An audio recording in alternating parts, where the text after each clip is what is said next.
नमस्कार, कसे आहात सगळे? तर पुन्हा एकदा आपलं स्वागत आहे पायल रेसिपीज मध्ये। आज आपण इथे मस्त अशा गवाराच्या शेंगा बघणार आहोत। तर इथे मी जवळपास 4 ते 5 चमचे एवढं तेल टाकून घेतलेलं आहे। तेलामध्ये आपल्याला 1 चमचा मोहरी टाकायची आहे, त्याचबरोबर 1 चमचा जिरे। इथे मी 8-10 लसूणाच्या पाकळ्या ज्या आहेत या कट करून घेतलेल्या आहेत, या आपण टाकून घेऊया। आणि 4 ते 5 मिरच्या बारीक कट केलेल्या आहेत, या सुद्धा आपण यामध्ये घेऊया। हे सर्व आपल्याला छान असं परतवून घ्यायचं आहे। आजची जी रेसिपी आहे ती अगदी झटपट तयार होणारी आहे, सगळ्यांना नक्कीच आवडेल।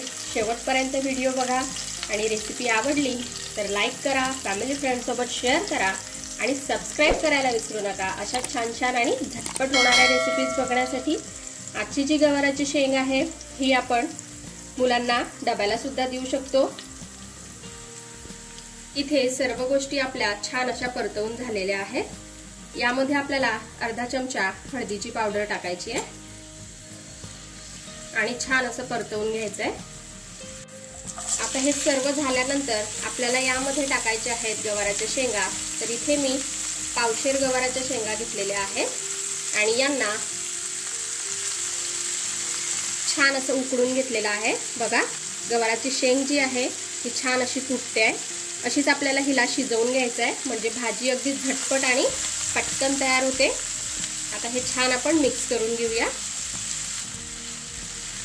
आणि आजची जशी गवाराची शेंग अगदी पटकन होते आहे, तशाच प्रकारे खूप साऱ्या रेसिपीज झटपट तयार होणाऱ्या मी याआधी केलेल्या आहेत। त्या तुम्हाला बघायच्या असतील तर आय बटनवर जाऊन नक्की बघा।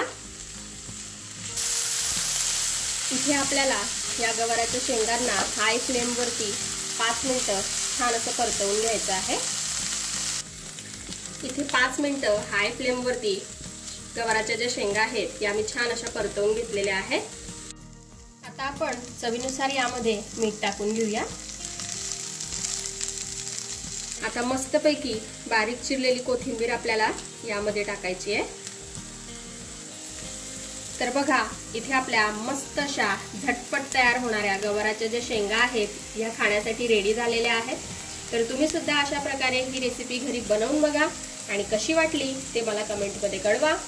आपण भेटूया अशाच एका छानशा रेसिपी सोबत नेक्स्ट व्हिडिओमध्ये। तोपर्यंत आपली काळजी घ्या आणि जाता जाता चॅनलला सबस्क्राइब करा। Take care, bye bye.